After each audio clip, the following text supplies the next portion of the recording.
Hello and welcome to the program. This edition of Newsroom series covering Nigeria's Northeast. I am Bukola Koka. First, the top story. And the chairman of Dangote Group, Alhaji Aliko Dangote, has been reappointed the chancellor of the Aliko Dangote University of Science and Technology in Wudil, Kano State. The investiture took place earlier today during the combined convocation ceremony of the institution.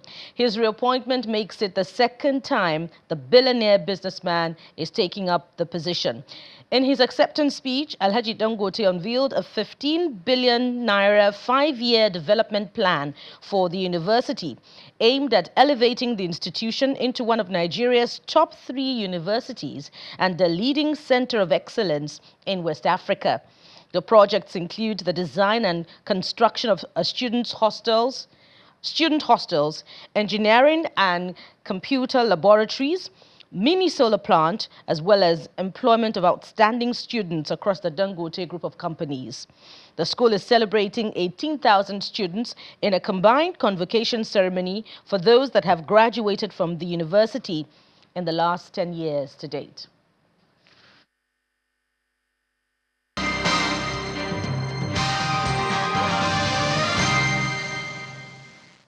And we begin in Borno State, where the governor, Professor Babagana Zulum, has ordered an immediate ban on the sale of fuel in filling stations across Bama local government area, including in Bama town and Banki.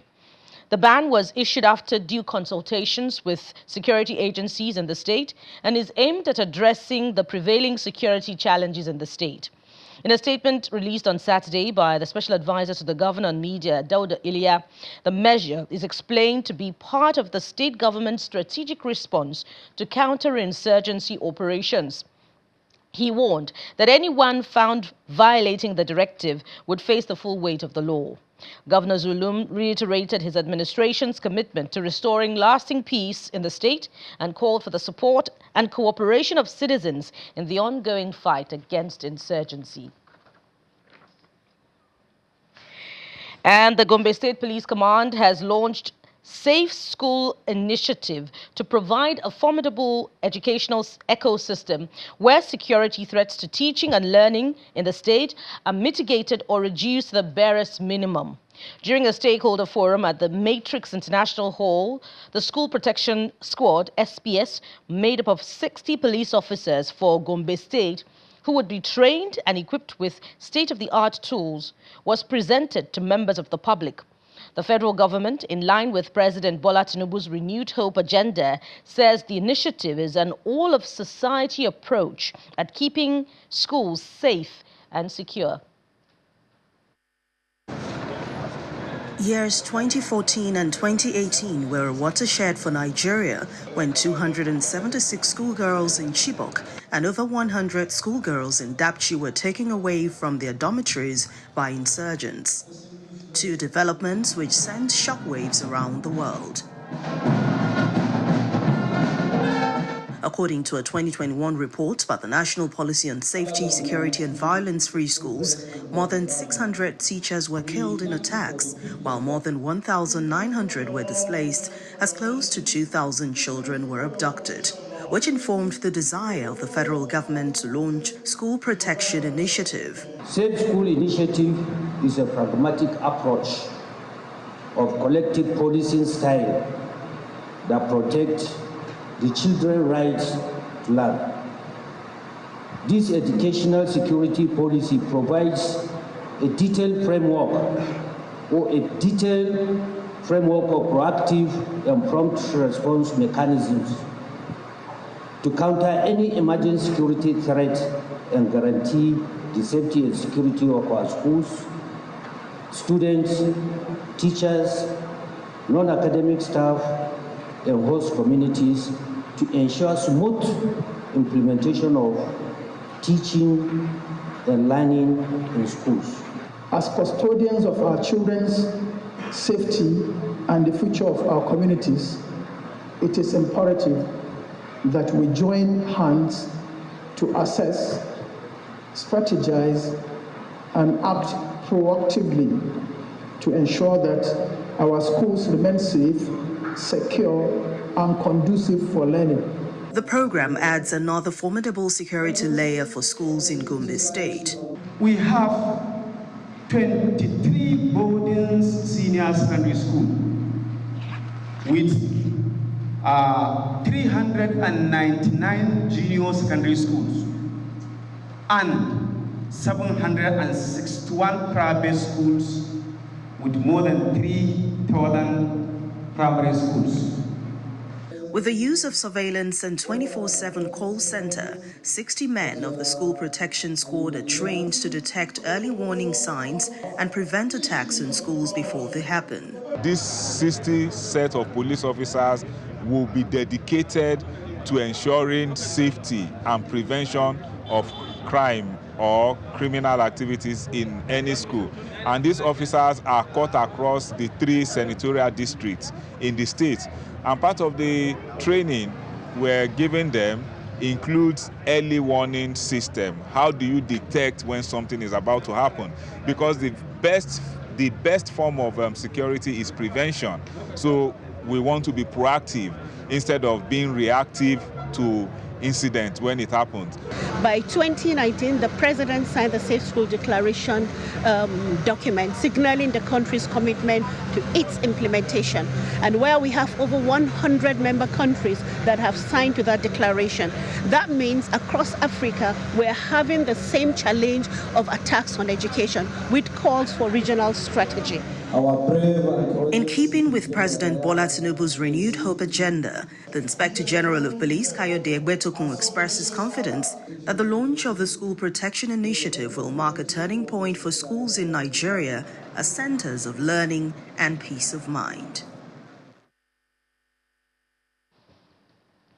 And there's more on security, as the Bauchi state government has assured intending pilgrims from the state will have security now. The Nigeria Police Force has announced the establishment of a 24-hour emergency response center dedicated to addressing school-related emergencies. This development is part of its broader efforts to enhance safety in education institutions. The announcement was made during the launch of the Safe School Initiative in Bauchi State, which also marked the formal establishment of the Command School Protection Squad. Our correspondent Hajara Aliyu now reports. In a move to safeguard education, the Bauchi State Police Command is hosting a stakeholders forum focused on school security and the training of its newly formed Schools Protection Squad. The forum is discussing strategic approaches to protecting schools, with a strong emphasis on involving host communities in security efforts.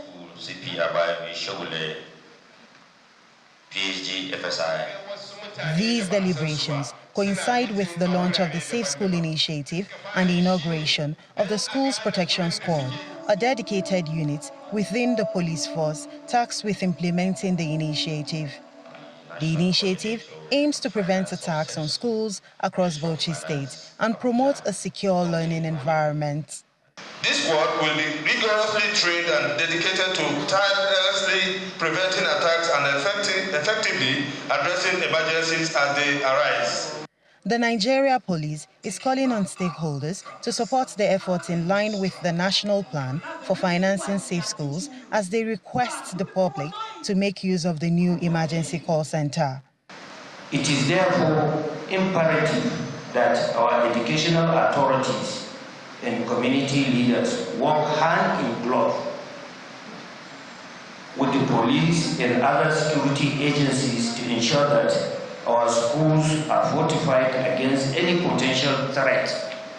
That the Nigerian Police Force now have a 24 hours functioning emergency center solely dedicated to responding to schools' emergency.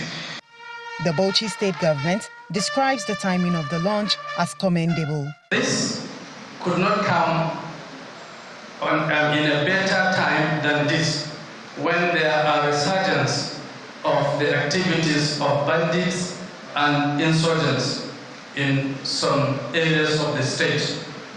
With the launch of the Safe School initiative, participants at the forum pledged to collaborate with the police by sharing intelligence and supporting other efforts to ensure the safety of school communities.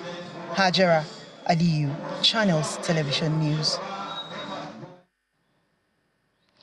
The governor of Yobe State, Mai Mala Buni, has commissioned a nutrition stabilization center and a post-traumatic care center donated by the International Committee of the Red Cross, ICRC. The structures, which are valued at 800 million naira, is the largest single health intervention project ever undertaken by the ICRC in Africa. Governor Buni, represented by the Commissioner for Health, Dr. Mohamed Lawan Gana, revealed that the edifice will complement the giant strides of the state government in healthcare. This state-of-the-art facility is the 80-bed capacity pediatric complex, fully equipped and built by the International Committee of the Red Cross in Damaturu Specialist Hospital to provide nutrition stabilization to children. I've come to correspond. The complex has a pediatric pharmacy, kitchen, laundry, and a child-friendly play area to ensure a holistic and child-centered healing environment. We are here today, as you can see, to hand over and to commission the stabilization center built and constructed by ICRC. So I would like to thank authorities of Yobe State for their collaboration, and this project is a common project, and we would like to thank the effort of the team. I'm very grateful again and honored to be part of it, to witness myself that this great facility is being commissioned and it will start delivering the services to those who need it the most. And of course, this is a start, and it's important to also ensure the continuity of this service. The Executive Secretary, Yobe State Hospitals Management Board, Dr. Abubakar Yarima, reveals that the edifice will provide inpatient care for children with severe acute malnutrition and medical complications. There is a space for people that are infected with certain kind of illnesses here. They've provided a isolation center. They provided a mental and psychological center. They provided a playground for individuals. So it's an all-encompassing edifice that will holistically look at the patient in total, from the beginning of the acute illness to when the patient is going to be stabilized. And the benefits of the people of the state. The Commissioner for Health, Dr. Mohamed Lawan Gana, cuts the tape and says the project would complement the state government's efforts in healthcare provision. With these edifices that have been constructed, it is actually keen into the vision of His Excellency at having, standard quality of care, standardizing care, providing high quality care to the population. And of course, quality of care begins with the environment where people will work. After inspecting the Nutrition Stabilization Center, the Commissioner and the team also commissioned a post-traumatic care center in the same hospital quarters to provide healing for malnourished children.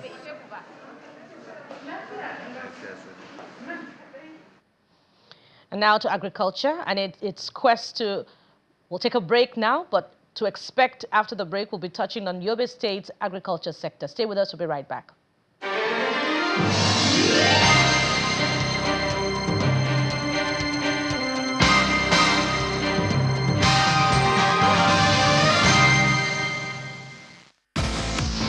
In every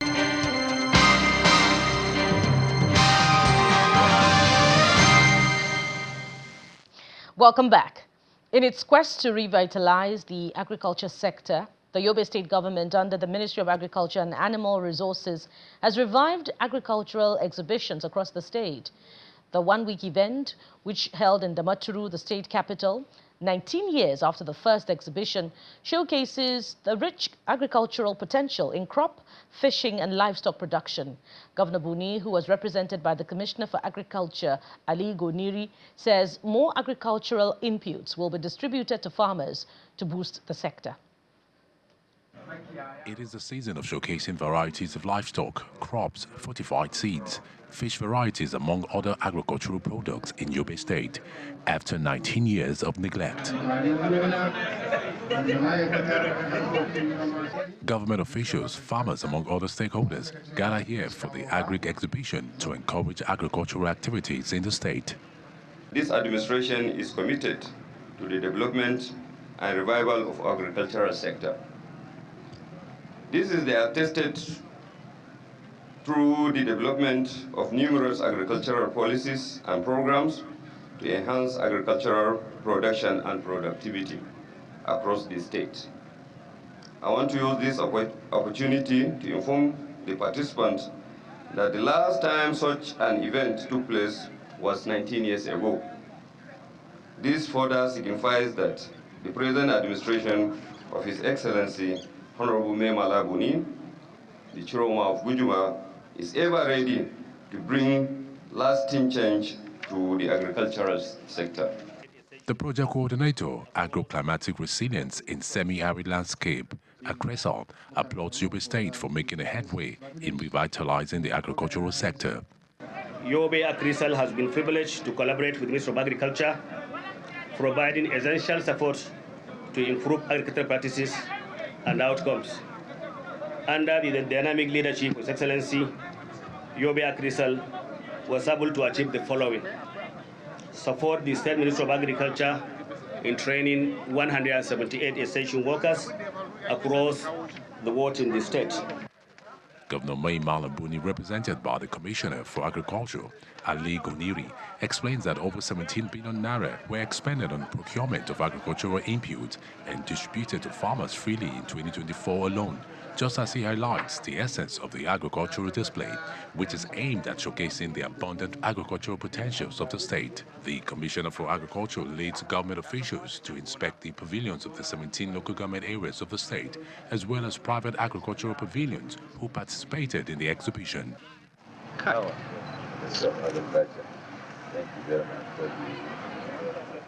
At the end of the 5-day exhibition, certificates of participation and awards were presented to the best performing local government areas and private firms.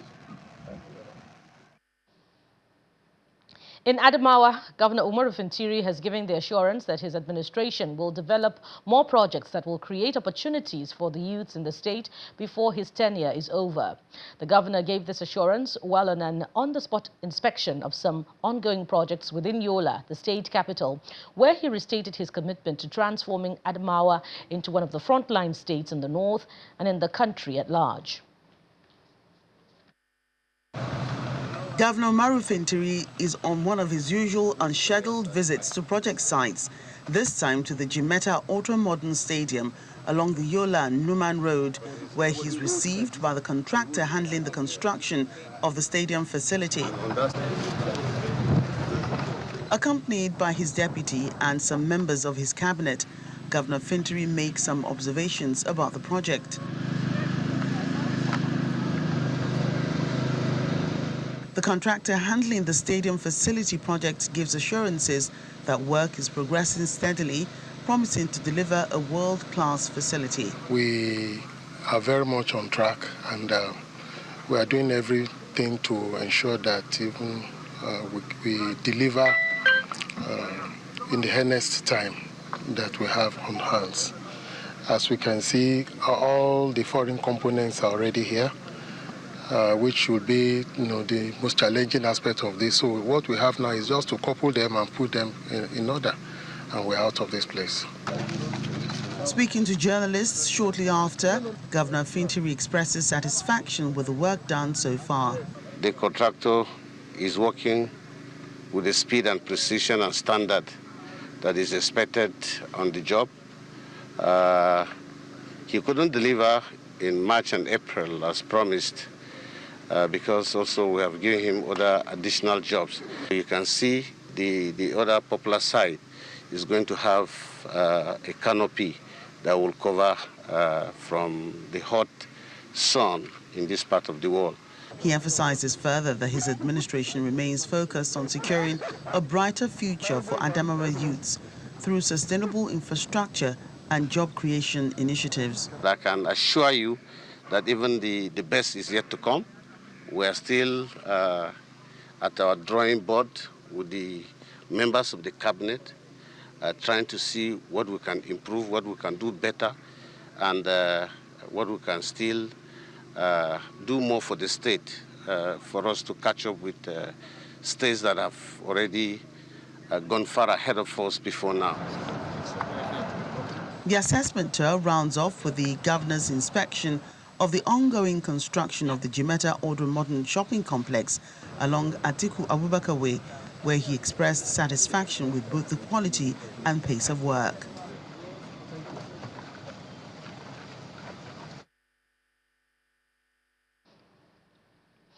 In Bauchi State, the government has assured intending pilgrims that adequate arrangements have been made to ensure their welfare and comfort throughout their stay in Saudi Arabia during the 2025 Hajj exercise. Speaking during a farewell ceremony at the Hajj camp in Bauchi, the deputy governor urged the pilgrims to intensify prayers for peace, unity and progress in Nigeria. A total of over 2,500 pilgrims from Bauchi are participating in this year's Hajj, with airlift operations already commenced on Friday. The intending pilgrims, I urge you to avoid acts that will tarnish the good image of Bauchi State and the nation at large. You should live with your fellow pilgrims in peace and harmony. You should spend your basic traveling allowances wisely and carefully. You are expected to devote your time to prayers for yourself, for your family, for your community, and the country in totality. You must at all times avoid contravening Saudi Arabian laws and ask yourself, as well as your officials, on any issue that you do not understand. I would like to appeal to the intending pilgrims to also pray for continued peaceful coexistence among the diverse religious, ethnic, and political groups in Bauchi State in particular, and Nigeria as a whole.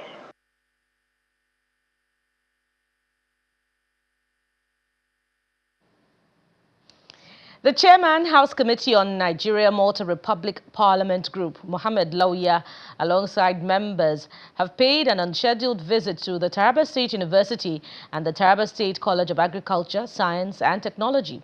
The oversight visit, according to the committee chairman, became necessary in view of reports indicating that the two tertiary institutions in Taraba lack standard public conveniences, which has over time endangered the health of students and staff via open defecation, and assured of meeting SDG Goal 6 on clean water and sanitation.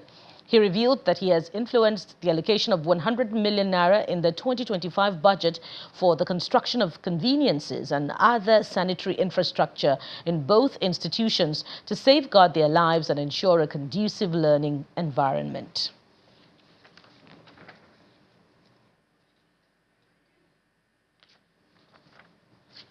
And that sums it up on the program today. Thank you so much for being a part of it. Join us again, same time next week.